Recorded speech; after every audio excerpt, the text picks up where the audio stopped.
smoked chicken liver plate. Can't stay? No problem, as Nightingale offers convenient takeout orders. More at nightingalempls.com.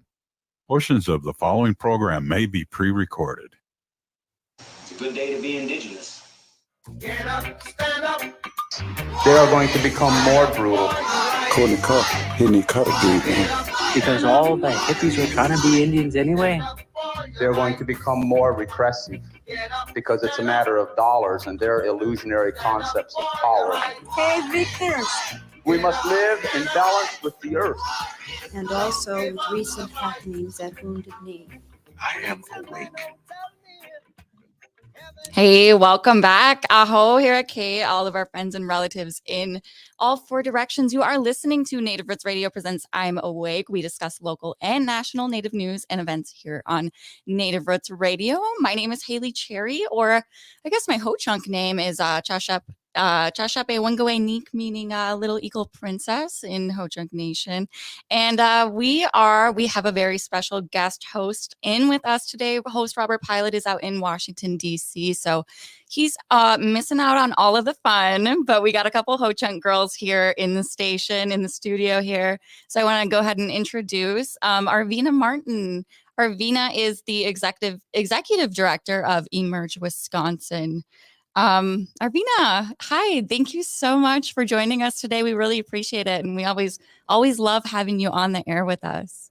Yes, thank you for having me, Haley, and thank you in absentia to Robert for having me, inviting me to guest host in his absence. I know he's out in DC doing some good work for the people right now, so I'm happy to to hold it down here for him so he can go out and take care of business. Absolutely. And I just want to remind everyone, too, that this portion of the show is supported by JS Bean Factory off Randolph Avenue here in St. Paul, Minnesota. Native owned, bringing us the best coffee that keeps us awake. Robert loves the dark roast. I'm not much of a dark roast girl. I'll have to admit, I do like a lot of creamer in my coffee, but I don't know. What about you, Arvina?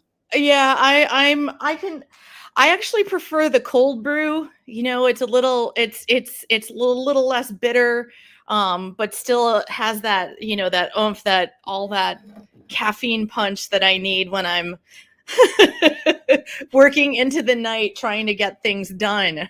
Exactly. Well, what have you been up to? I know we just got through Halloween, and we've got Day of the Dead still going on here with the next couple of days here for our relatives in Mexico. And then also today is the first day. It is Native American Heritage Month here starting November 1st. Happy Native American Heritage Month to you, Haley. You as well. Thank and we're both you. Ho-Chunk, which is really cool. Yes, I like to joke and call it Wongshik Wednesday, even though Wongshik includes people who are not Ho-Chunk. It doesn't alliterate the same way. Right. Ho-Chunk Wednesday. I know. Yeah. Yeah. So do you have any big plans for events or anything during Native American Heritage Month, Haley? Oh my goodness. I have not checked the calendars yet, but we're lucky here in Minnesota. I know you're over in Wisconsin. Yeah. We have a really great Native community here, especially urban in the Twin Cities. And there's always a bunch of events going on. So I'm sure someone will put together a big old calendar for all of us. And I'm sure, we'll be going to a lot of events. Yeah, I mean, that's the same here. It's a matter of actually looking at my calendar and figuring out what it is I can make work in my schedule. There's a lot of stuff coming up that I have for work personally. So, I want to be able to check out things in more places in Wisconsin other than just Madison, which is where I live. Hopefully I can check out some stuff in Milwaukee, maybe Baraboo, the Dells, some other places as well. Cause I know, we've got lots of Native communities here in Wisconsin, not just our 11 federally recognized tribes, but we have lots of local tribal communities in our more urban areas and on our campuses with our Native students. And I know that there's some stuff happening here in Madison where, at our local Ho-Chunk Nation branch office, including some some chances to learn how to do some ho-chunk arts and crafts, you know, whether it's doing beadwork. I learned how to do pake making, which is very difficult but pretty cool. And I don't know, I was thinking about maybe trying to pick up some basket making skills. I know that my family did that. You know, my grandma and her family used to sell baskets back in the day in order to make money. I don't know about your family, but those were, yeah. Well, I know there was someone that we've had on this show too. I'm totally blanking on her name. I don't want to say Trisha Zunker, but it might have been. I don't know. Does she make baskets? You know, Trisha? Yeah, I don't know that she makes baskets. She might, but I know she's got an extensive collection of baskets. Maybe that was it. Yeah. I haven't seen her collection, but I've seen pictures. Actually, I think there were pictures of it when she was featured in Vogue a couple of years, you know, when she was running for Congress, and I saw there were pictures of her sitting in front of her collection, and I thought that's pretty cool. Yeah, I'm not sure if anyone in our family, mine and Robert's family, did baskets, but my Gaga and my great Gaga, Helen McKee, they're pretty known for their fry bread, I'll have to say. Oh yeah, I can tell a story about during the pandemic. I am not known for my fry bread, but but I am known to eat it, and I tried to make some with a friend of mine during the pandemic. You know, we were both safe, and it was nice outside, so I was like, I'm gonna make some fry bread, and my dough never rose, and found out later that the yeast that I had died. So so I was very adamant that it was not my fault. Yep. But regardless, still get teased to this day for my lack of fry bread skills. It wasn't my fault. The little yeast guys, they just weren't doing their job. I didn't know. So is that like expired, or they die, or is that the term for it? They must have. This was when everybody was super into making sourdough bread. So, you know, everybody and their mom had gone to the grocery store, and like I had gone 3 different places and couldn't find any yeast anywhere. And then finally found some, and I was like, oh, yes. Gonna have some fry bread. And the worst part of it is, you know, not just the embarrassment of having my batch of fry bread not even get to the frying stage, but but then not having any fry bread to eat. And I was so had it in my head. Oh yeah, we're gonna eat fry bread today. All that work for nothing. Yep. I think we ordered pizza instead, because by then I was like, I'm not making anything. This isn't working. It was bread. It's some type of bread. Pizza. You know, and you know, there was grease on it, so it was kind of similar. Yeah. But we are also I from the weather update that I heard during our break that you guys are pretty cold up there. Oh yeah. Did you guys get snow yet over there?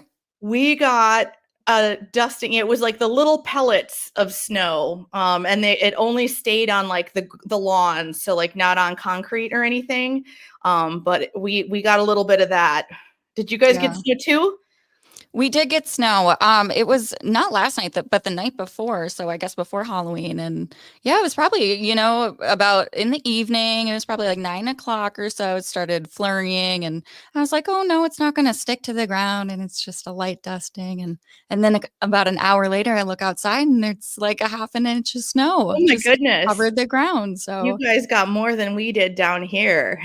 Yes, that's I don't think it never really covered the ground, but I will say that it got me in that I almost said Snoop mood, but it got me in soup mode. And so we had corn soup last night, which was amazing. And you know, I feel like this is the right time of year for soups and roasted vegetables. So, you know, we were keeping warm with that. I love that. Gotta have that good the fall meals. We got to We got to take a quick break, but we'll be right back. And what do you want to talk about in this next segment here? Hey, maybe we can talk a little bit more about. Oh, we should talk about Miss Buffy St. Marie. Ooh, I'm down with that. Let's do it. All right. You guys are listening to Native Roots Radio Network. And this is I'm Awake. And we'll be right back after this break.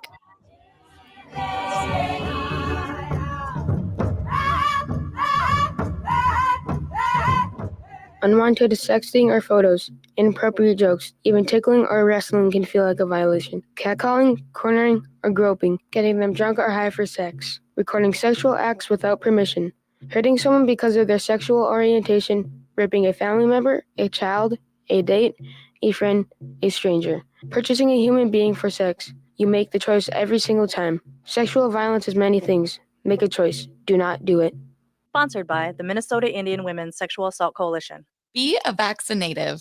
As the fall season continues, new COVID-19 variants threaten the health of not just you, but our elders as well. These new variants might even evade previous vaccines. That's why it's important to stay up to date. The newly authorized vaccines target current variants effectively and are FDA approved for ages 6 months and older. But there is an important note. These are the first COVID vaccines to be commercialized, which means there may be costs associated with them. Speak with your health insurer about your coverage before scheduling an appointment to avoid a surprise bill.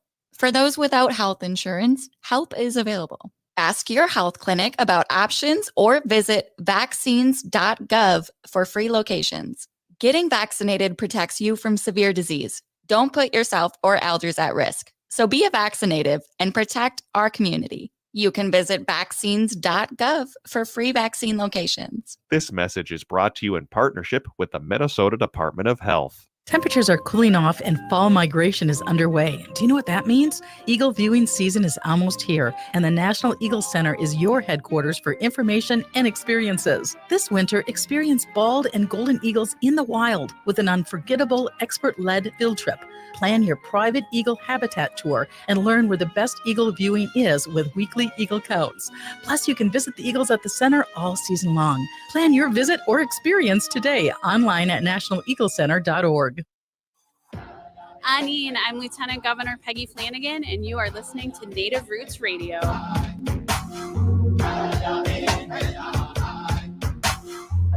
are the Calusa Nation.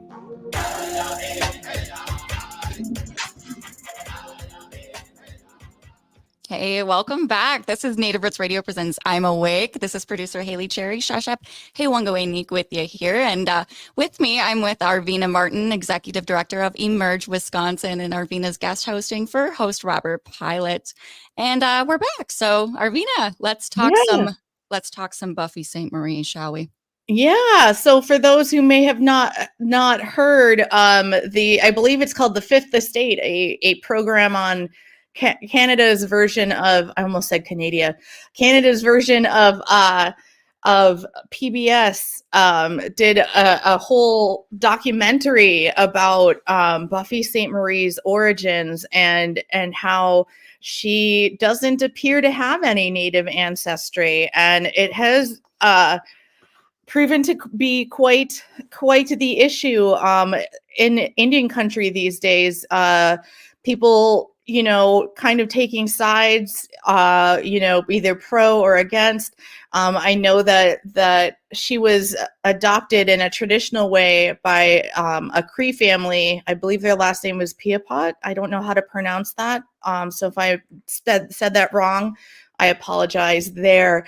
But it really leads into this conversation or that we keep having about who is Native, who is allowed to call yourselves natives, and who,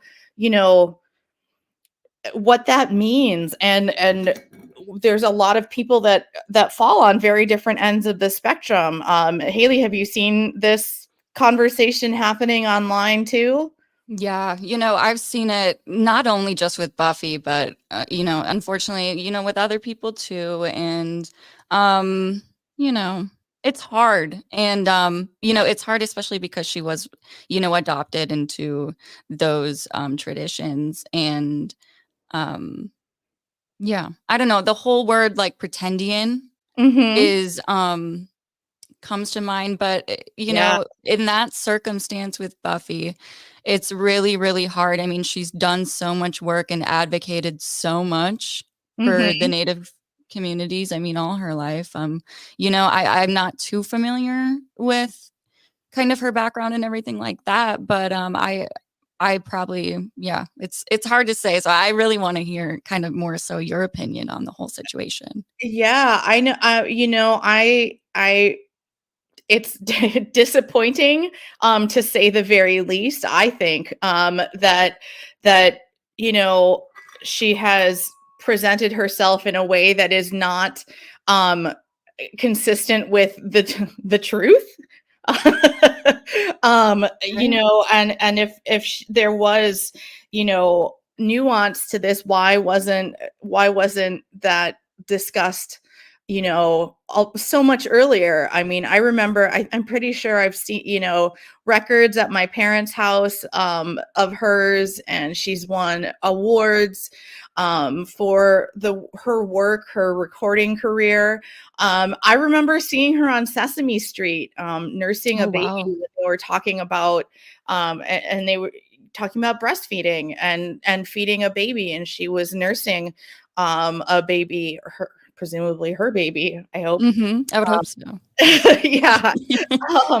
And thinking, oh, that was pretty cool. And you know, I do think that moment was a big deal for folks. But at the same time, there is this great sense of betrayal that folks have, that they believed in and went to bat for her, and found out that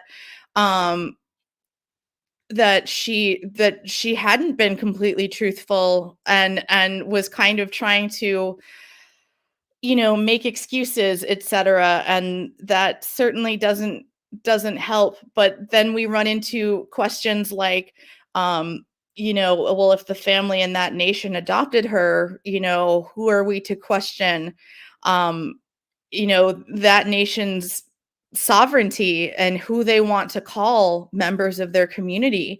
And you know, it just, I think it brings up a lot of questions in terms of who gets to call themselves native or indigenous, and you know, what is what would be the proper place from someone who isn't, you know, born into a native family but adopted into them. You know, my dad was adopted by two Ho-Chunk families in our traditional ways, but he never referred to himself as Ho-Chunk. You know, like, he sang and he was a member of the Medicine Lodge, but he, you know, never, people asked him, he told them he was Stockbridge Munsee. And you know, if people asked him about his connections to Ho-Chunk, he would talk about his adopted families. And you know, so he never ever considered himself a Ho-Chunk tribal member or anything like that. But you know, does the idea, and this is more of like a legal construct, does the idea and does the fact that tribes are supposed to be sovereign, you know, does that give them the ability, you know, presumably to decide who is going to be a tribal member? And does that go beyond just who is born into it? I mean, back in the day, things like that would happen and people would be adopted in, but we're not in the same situation today. And I think that, you know, I feel like these days we can't throw a rock without hitting a pretendian, and I think that this one hurts a lot of members of our community, just because she has been so, you know, she has been so outspoken about issues that Native communities face. And would she have been considered differently if she presented herself as an ally who spoke on these issues?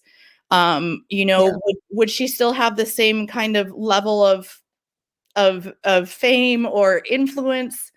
Those are kind of thoughts that come through my head. I don't know. Mm-hmm. Yeah. Yeah, you make some really great points there, Arvina. And again, we're with Arvina Martin, who is guest hosting. She is the executive director for Emerge Wisconsin and an enrolled member of Ho Chunk Nation.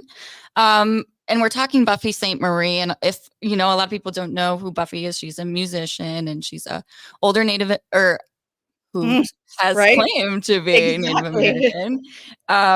Yeah, we're talking about that and how she was adopted into Native family. Yeah, I don't know. Oh, well, and I think it's weird too. I mean, like, it certainly looks like she tanned her skin somehow. She looks, of some type of Italian descent or native, but yeah, and I wonder if there's like some fake tanning situations going on that she's doing in order to kind of perpetuate. Yeah, exactly. And then that brings up all the ideas of, despite all the amazing work that she's done, she's still perpetuating an idea and a stereotype of what Native people should look like. And, I think, Haley, we know, and I'm sure most of our listeners know, that Native people can look like lots of different people. And there are natives that present Asian, or natives that present white, or natives that present black, and that doesn't cancel out their indigeneity. Exactly. And, yeah. Exactly. You're exactly right, Arvina. And I personally myself will come out and say that I struggled a little bit with Native identity. I don't know. We talk about blood quantum. That's a term that comes up a lot within Native communities, and how much Native blood someone has apparently will contribute to their identity, I guess. But one thing that Robert has always told me, as long as you know personally who you are, who your family is, and you can name your family members of these enrolled First Nations, and you can prove your direct descent, that's all that matters. And no one can take that away from you. And yeah, so I see, and you're exactly right, Haley. And I see, especially with younger folks that have not grown up around their tribal communities, kind of struggling with their identity and their place within their tribe or within the Native community at large. And, I think that even that people that fake this kind of identity makes it so much harder for especially our brothers and sisters who are returning to their tribal communities after not growing up, and having that identity or their ways taken from them before they were even born, through no fault of their own.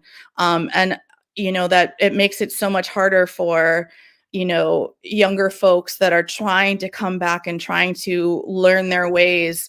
They get met with skeptical eyes, and I think that's a huge problem. And that's why I think this issue of pretendianism, a word I just kind of made up right there, is so harmful. I mean, we can go in and talk about all other kinds of reasons why it's harmful, but I think that one is kind of a one we don't talk about as much. Right.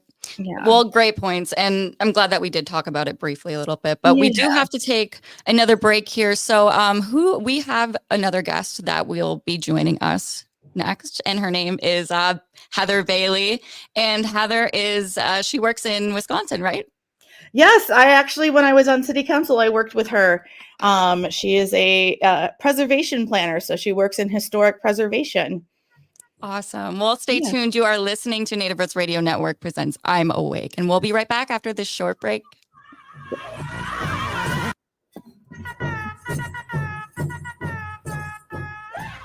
Back to school season is here. And while this is an exciting time for parents, kids, and educators, let's not forget how far we've come in our battle against COVID-19. We're in a better place, but COVID-19 is still here, and we need to continue to help protect our communities. With the flurry of new schedules and classrooms, let's not overlook the fundamentals of staying safe. Wash your hands regularly and watch for any symptoms like fever, chills, a cough, or shortness of breath. Should you or someone you know have COVID-19 symptoms, stay home and get tested. Find more tips on continuing to be safe at health.state.mn.us. Let's have this back-to-school season be a time of renewed commitment to our collective health and brighter future for our Native communities. Again, find more tips on continuing to be safe at health.state.mn.us. This message is brought to you in partnership with the Minnesota Department of Health. Ever wonder how far you could go with a master's degree, graduate certificate, or a doctoral degree? Metro State University is hosting a graduate program preview day on Tuesday, November 14th. Explore more than 25 graduate programs, meet faculty and students, and discover resources available to help you take the next step in your career. Sign up today at metrostate.edu/preview day. Know your power. Metro State University. When a drunk driver hit my car, the structural integrity and safety features of my Toyota Sienna saved my life. I will always own one. That's it. That's the ad. I don't think I need to add anything else, but I'll gladly mention their sales team is attentive and friendly. Their service department is the best in the state, and their vehicles, you can put a lot of faith in the quality and safety of a Toyota vehicle. The structural integrity and safety features of my Toyota Sienna saved my life. I will always own one. That says it all. Rudy Luther Toyota, 5 miles west of Minneapolis on 394. Would you let animals pick your insurance? Do you really need to experience mayhem to get the best rates? Or how about a celebrity quarterback or fake university saving you money? There's a lot of marketing stunts when it comes to insurance, but what you really need is someone looking out for you. Call Array Insurance, and they will work hard to find you the best insurance coverage and rates. So avoid gimmicks and call Cheryl at Array, 763-504-3067 or arrayinsurance.com. Array Insurance, working hard for you.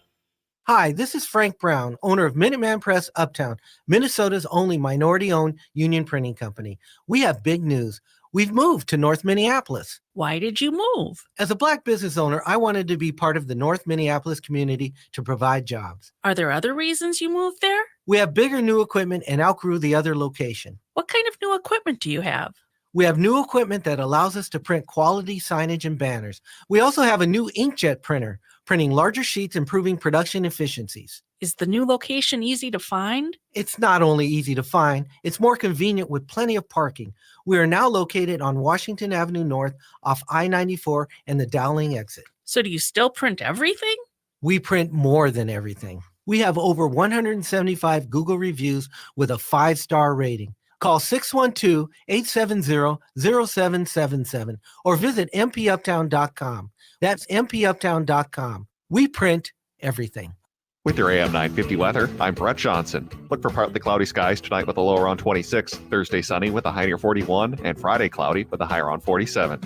Nightingale in Minneapolis is your perfect neighborhood gathering spot. Treat your taste buds to their famous Nightingale burger and fries, roasted duck breast, or try their unique offerings like the roasted broccoli bruschetta and smoked chicken liver plate. Can't stay? No problem, as Nightingale offers convenient takeout orders. More at nightingalempls.com.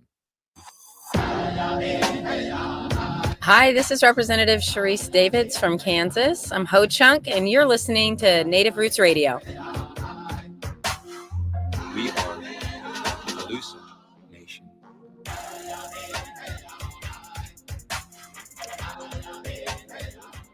And we're back to Native Roots Radio presents I'm Awake. This is producer Haley Cherry. I'm here with Arvina Martin, who is the executive director of Emerge Wisconsin, and she is stepping up guest hosting for Robert Pilot while he is out in Washington, D.C. And I'll hand it over to you, Arvina. Yeah, thank you, Haley. I'm really excited to talk with our next guest here. She is somebody that I worked with when I was on city council in Madison, Wisconsin. And her name is Heather Bailey, and she's the preservation planner for the city of Madison, Wisconsin. Hi, Heather. Hi, thank you for having me. Yeah, it's good to see you again. Good to see you. Yeah. I'm really excited to have you here as a guest. And I was wondering if you could kind of start off and tell us a little bit about your work in preservation planning and how that kind of fits into historic preservation of Native sites and cultures. Yeah. So, yeah, I'm the preservation planner for the city of Madison, Wisconsin. And so that is more than just old houses, although a lot of it is old houses, um, as should not be a sort of profound statement to anyone. History didn't just start when the white people showed up. Madison has a long and diverse history that goes back to time immemorial. And so it's also including the Native American history that's, within our jurisdiction, our city boundaries. So there are a lot of primarily archaeological sites within Madison. The number of sites that are all over the city, it was a site of long-term human habitation. The tribal history that's there, it's just everywhere. So the Landmarks Commission is involved with being the stewards on behalf of the city for preserving the cultural heritage of the Madison area. Now, having said that, I can speak pretty well to the historic buildings, but the archaeological sites, while that is underneath my purview to help be a steward of those sites, because that's my job. Literally, it's in writing. That's part of my job. But that's not necessarily my story to tell. So I need to be working with our tribal partners to make sure that we are making sure we are being good stewards of these sites and going about that in a way that is the way they want us to do that, as opposed to the way that we think is right. But also that the stories that we're telling them on the terms of the people whose heritage it is, not, well, I have studied this, or I'm a scholar, or I'm an expert, or whatever, and I've decided this is the story that we're going to tell. So there's a lot of working with people to make sure we're telling the best story that we can, and that we're being the best stewards that we can. Yeah, and I, for the listening audience, while I was on city council, I was also a member of the Landmarks Commission, so I got to work with Heather quite a bit on stuff. And yes, it is a lot of old houses, but I frequently found the other stuff where when we would talk about some of the sites a little more interesting, I guess, because I think I related to that more than 1800s construction of a certain kind of building, Tudor revival, etc. I'm just trying to remember some of these architectural names that I lived amongst for a while. So you have to work with lots of different stakeholders, and what especially when you're working with Native historic preservation. Can you tell us a little bit about those stakeholders, and there's so many moving parts to this, and it gets complicated. It does get complicated. So I mean, there's various levels of laws. So there's federal laws related to the Antiquities Act and the National Historic Preservation Act, and so there's compliance with federal stuff when there's some type of federal nexus. There's also state laws, and so there's particularly for the sites that are known human burial sites, and that's a lot of them in Madison. Then there's state level compliance, but the way that the laws were written for state level compliance, they've recently had some additional level of notification and tribal involvement, but they're still not at the level that I think they should be at. But that's our minimum level of compliance. Most of we call it securing a request to disturb, so doing ground disturbing activities within the boundaries of an area that is a known human burial site. And mostly that process is notifying the state, and then the state has a threshold of when they involve the tribes. But for my experience, the vast majority of me just notifying the state, and they aren't necessarily involving the tribes because that's not required. I wanted us to be going at more than just the minimum level of compliance. I mean, that's the base of what the city has to do, but the city can and should be doing more. And so, Arvina, when you were on the Landmarks Commission, that was wonderful discussion to be able to have a discussion amongst the Landmarks Commission, which also just highlights the point of if you're going to be doing any kind of work, but going to be doing historic preservation work, it can't just be people who look like me. We need diversity in the bodies of people who are making these decisions and having these discussions. And prior to you serving on the Landmarks Commission, I don't think we had someone to genuinely represent Native voices for the significant number of resources. I mean, we were doing tribal consultation, but that's different from the body that is the city's, set of deciders for how they want to proceed.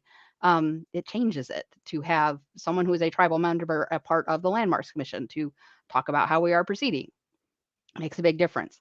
Yes. And I was thinking about some of those project reviews that we did that involved ground disturbing activities and you engaging in that discussion and making it personal. Me saying to I'm going to finish answering your question here in Yeah. just a moment. No, you're But good. I'm already off on a side thing. I love tangents. That's good because that's where I live. Some of those discussions, me telling a property owner, these are human burial sites. These are where people's families are buried. A lot of yeah. You saying this is where my families are buried and the reasons why that this is has such strong emotions and your people being forcibly removed from these locations where their families are buried and why this is important and there was one particular hearing where that really threw the property owner. He had that as very intellectual, way up here, Mhm. as opposed to the genuine human connection of, hey, these are people's families who are buried here, and we need to talk about the ways in which we are impacting these sites.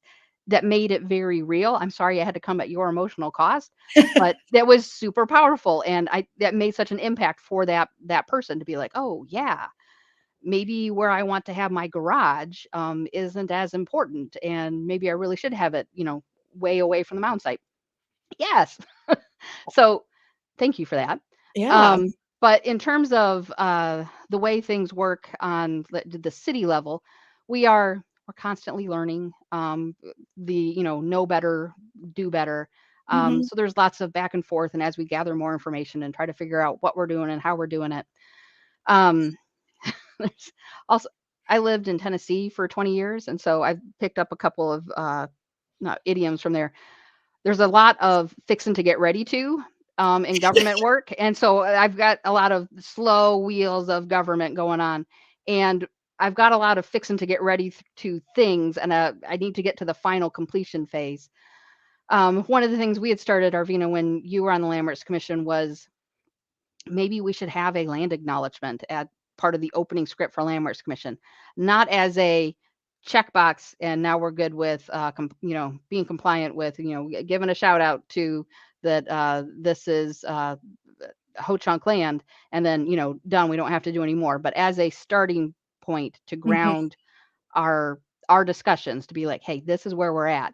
And we came up with some initial language. You and I then went to Wittrick, Wisconsin Intertribal Repatriation Committee, and to talk with all of the tribal partners. Primarily, I am working with the Ho-Chunk Nation Tribal Historic Preservation Office, Bill Quackenbush and his team, and they are amazing. I can't say enough good things. So primarily working with them, but rather than just going with the assumption of, well, we'll obviously always be working with the Ho-Chunk, is there anybody else we need to be talking with? The federal government, each of the federal agencies has a list of, here's the tribal partners you need to do consultation with. And I've done enough federal compliance stuff to know that different federal agencies have different lists. Which, so rather than me going to the US government to find out who we should talk with in terms of how we do compliance, who we do consultation with, I wanted to go to the tribes to say, who of you want to be involved in our consultation and process? Because that seemed way more straightforward and common sense. And so we talked with them. We started the discussion. They said they would like to, talk some more. And then we were getting ready to do a survey of known archaeological sites in the city of Madison, which that project just wrapped up. And I mean, you Ooh. and I went to talk with Wittrick, is that 2 years ago? I think so, yeah. Slow wheels of government. So yeah, we just finished up that survey, got some really amazing information. I've already sent it on to Bill Quackenbush for his comments, but hopefully in the next couple of months, I will get things together enough where I can go back to Wittrick and say, hey, here's what we've got. Who would like to be involved with talking about, here's the sites that we are aware of. What sites do we need to be taking better care of and providing more protections on? And also, what kind of stories do we need to be telling here? Yeah. Yeah. Yeah. Great Well, points. yeah, it sounds like we're ready to go to a commercial here. Yes, we definitely do. Yes, great. So yeah, we are here with Heather Bailey, Preservation Planner of City of Madison, Wisconsin, and Arvina Martin, Executive Director of Emerge Wisconsin, enrolled member of Ho-Chunk Nation, and producer Haley Cherry. And you are listening to Native Roots Radio Network presents I'm Awake, and we'll be right back after this short break. Please stay with us.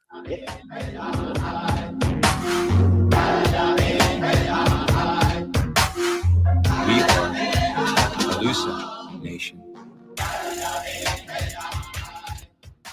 In this critical time for Indian country, voting is crucial to protecting the land, water, and communities. Voting creates collective power in securing our planet's future amid climate chaos. Engage in personal conversations with loved ones to ensure they are making informed voting choices.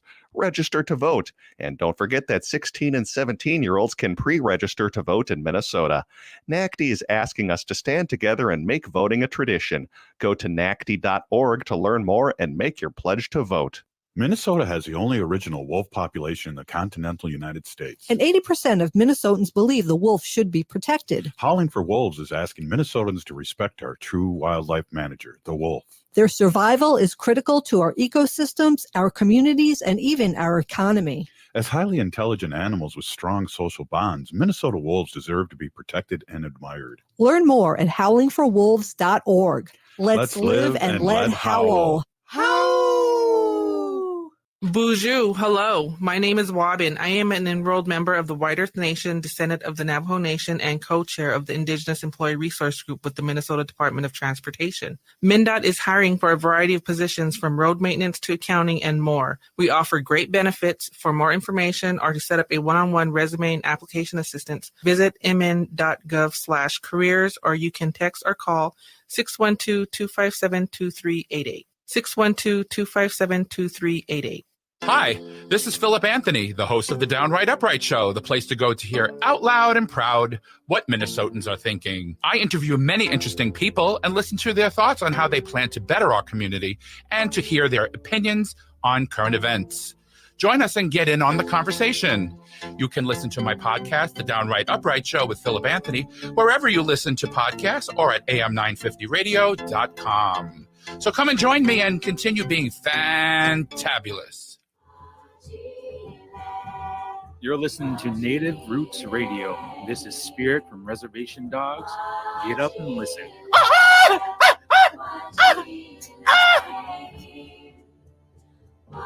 Hey, this is producer Haley Cherry, and you're listening to Native Roots Radio Network presents I'm Awake. This portion of the show is supported by Howling for Wolves, protecting wolves for future generations. Ooh, we missed you, Arvina. I think I had you on mute, so that's my bad. But I was doing it too. I know, I saw you, big Pinagigi. Thanks for participating. I'm not an expert wolf howler yet, but I'll get there. That's okay. Are you? What clan are you? I'm Warrior Clan, so Okay. I don't come by it naturally. No, we're Eagle Clan, so neither are Robert or I. Well, thank you, Haley. And again, we are here with Heather Bailey, the preservation planner for the city of Madison, and someone who I worked quite a bit with when I was on city council in Madison.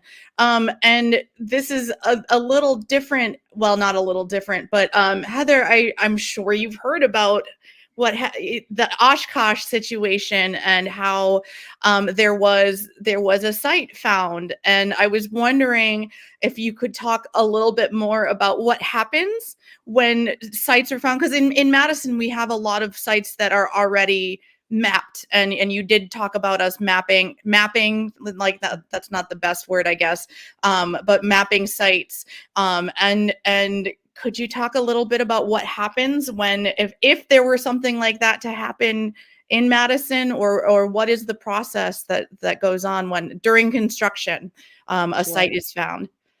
So, yes, there's mapping of known sites, but those are as documented by primarily white archaeologists. So those are what are known to that set of folks. So that's the information that we have.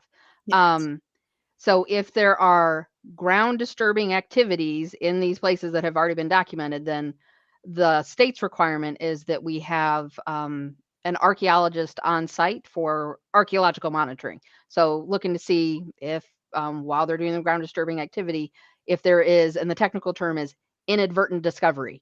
So they find something or sometimes someone. And then what do? Well, there's a full stop. There's a full stop, then it goes to, they have to determine if they find human. Oh, go ahead. I was to say, by full stop, you mean all the construction work stops? Yes. Yeah. Yes. And then the site gets locked down so that there's no looting and no further desecration of the site. The first level is they have to get a forensic anthropologist to take a look to see, is this, are these historic remains or is this something recent? Because that can happen too. So if it's something recent, then this is turned over to the police. It's a criminal thing. If it's something historic, then the Office of the State Archaeologist is involved, but then the tribes are involved for what is going to happen with these human remains. And every tribe has different priorities because they are different people for what do you want to have happen. Some tribes want the human remains to remain where they are and have a capstone installed so that no further ground disturbing activity could impact those burial sites. Some people want them removed from a place that now has a lot of activity and therefore a lot of disturbance going on and taken to a place for reinterment. And then that's fine. Then we work with the tribes to make sure that that happens. But it's a case-by-case situation, and it depends on who all is involved with this particular consultation for the ground disturbing activity. Now, again, with Madison has it's the site of long-term human habitation. There's the places where we think there's a higher likelihood of an inadvertent discovery, but it could happen anywhere. It could happen anywhere. So we like to tell properties, particularly for properties that are up along the lakes. People want to live there now. People wanted to live there as long as there have been people here. So there's a good chance you're going to find something. And so we tell people, if you make an inadvertent discovery, you need to do a full stop, contact us, contact the state so that this can happen. So that is the sort of level of what can happen in those situations. Have you ever encountered in your career any inadvertent discoveries that then had to be handled?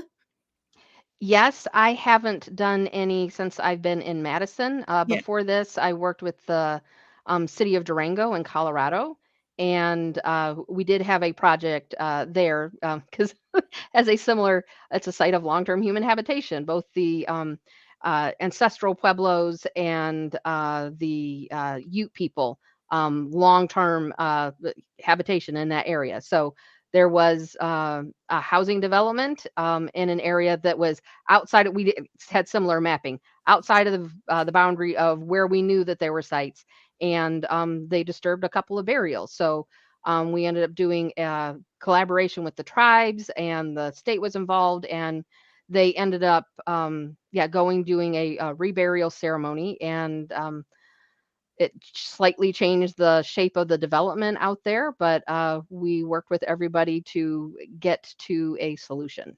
Yeah. And do you think that and this is your opinion as Heather Bailey, the person who works in this, and not as Heather Bailey, City of Madison employee, but do you think that in Wisconsin that there are sufficient rules? I'm like, or do you think that there's room for improvement? Okay, well, I will say to a certain extent, I'm speaking as a lifelong bureaucrat. I think there's always room for improvement and strengthening our processes and go back and reevaluate. I